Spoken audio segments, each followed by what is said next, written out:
ନମସ୍କାର ଦର୍ଶକ ବନ୍ଧୁ, ଆଉ ଏକ ନୂତନ ଅଧ୍ୟାୟକୁ ଆପଣମାନଙ୍କୁ ସ୍ୱାଗତ।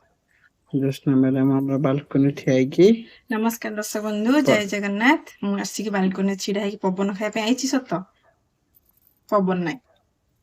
କାହିଁକିନା ମୁଁ ପବନ ହେଲା ମାନେ ଇଏ ତ ଖାଲି କହିଲେ ଏତେ ପବନ ହେଲା, ଏତେ ପବନ ହେଲା, ଏତେ ପବନ ହେଲା, ସେ ପଳଉଛି ରାଗିକି। ହଁ ବା, ମୁଁ କହିଲା ମାନେ ତ ସବୁ ହେଇଯାଉଛି। ଆଉ ପ୍ରଶ୍ନର ଉତ୍ତର ଦବ ଟି? ହଁ, ପ୍ରଶ୍ନର ଉତ୍ତର ଦେବି, କିନ୍ତୁ ପ୍ରଶ୍ନ ପଚାରିବା ପୂର୍ବରୁ ଦର୍ଶକ ମାନଙ୍କୁ ମୋର ଗୋଟେ ରିକ୍ୱେଷ୍ଟ, ଭିଡିଓଟିକୁ ଆରମ୍ଭରୁ ଶେଷ ପର୍ଯ୍ୟନ୍ତ ନିଶ୍ଚିନ୍ତ ଦେଖିବେ। ତାହା କେଉଁ ଜିନିଷ ଯାହାର ପିଠି ଅଛି କିନ୍ତୁ ପେଟ ନାହିଁ? ପିଠି ଅଛି ପେଟ ନାହିଁ? କୋଉ ଜିନିଷର ପିଠି ଅଛି କିନ୍ତୁ ପେଟ ନାହିଁ?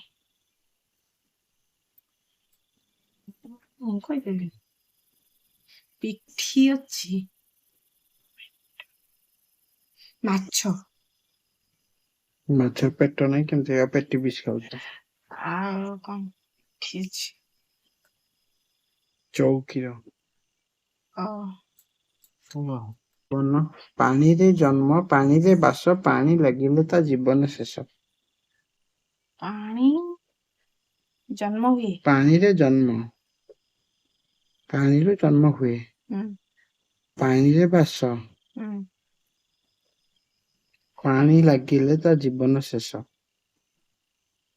ଜୀବନ ଶେଷ? ଜେନେର?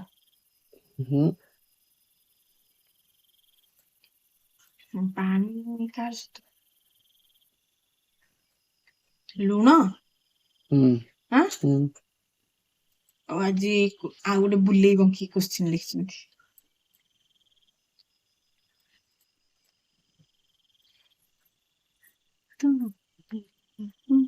ତାହା କଣ ଯାହା ଉପରୁ ଖସେ କିନ୍ତୁ ଆଉ ଉପରକୁ ଉଠି ପାରେ ନା? ଉପରକୁ ଖସେ, ଉପରୁ ତଳକୁ ଖସେ, କିନ୍ତୁ ତଳୁ ଆଉ ଉପରକୁ ଯିବନି ନା।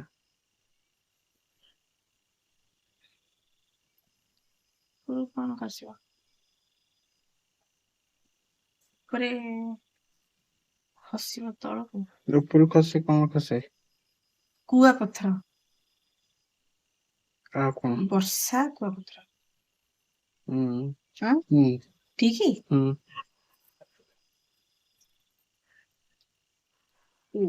ଏମିତି କେଉଁ ପଥର ଯାହା ପାଣିରେ ଭାସେ? ଏମିତି କେଉଁ ପଥର ପାଣିରେ ଭାସିବ? ପାଣିରେ ଭାସିବ ପଥର?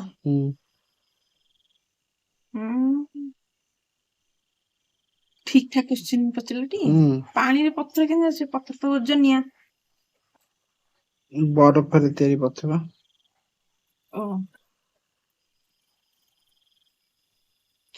ବରଫରେ ତିଆରି। ଶୁଣ, ମାନେ ବରଫରେ ଯଦି ଗୋଟେ ବଡ ପଥରଟେ ବି ହେଇଥିବ, ସେ ପାଣିରେ ଭାସିବ?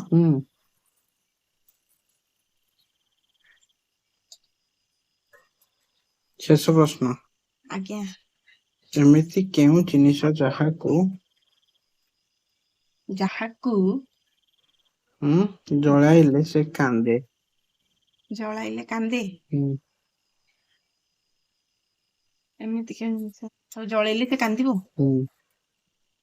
ଜଳେଇଲେ କାନ୍ଦିବ? ଡିବି? ଦୀପ? ମହମବତୀ? ସବୁ ପ୍ରଶ୍ନ ସରିଗଲା। ଦର୍ଶକ ବନ୍ଧୁ, ଆମର କୋଶ୍ଚିନ୍ ସବୁ ସରିଯାଇଛି।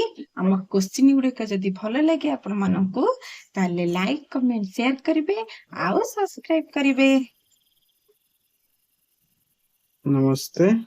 ଭଲରେ ଥାଆନ୍ତୁ ସମସ୍ତେ।